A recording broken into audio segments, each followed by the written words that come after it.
Nuova puntata che riguarda la situazione di Villa Serena e delle segnalazioni di alcuni parenti che, disperati, si sono rivolti a Rete Veneta.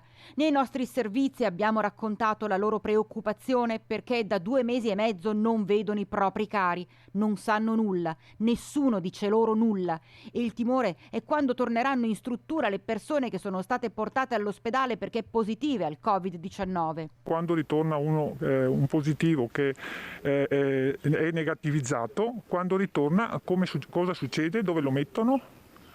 E mi chiedo anche, siccome che sono in tanti, adesso il numero preciso io non lo so, tutti i negativi sono tutti in una stanza come la mamma che non è negativa e sono 3 settimane che è in stanza da sola, si sta deprimendo.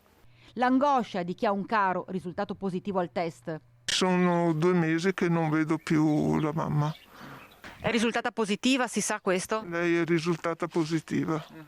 E sa che misure sono state prese, sa se è stata isolata, sa come funziona? No, assolutamente. Non so niente né come funziona né come chi è positivo, dove lo mettono. Cioè, non sappiamo niente.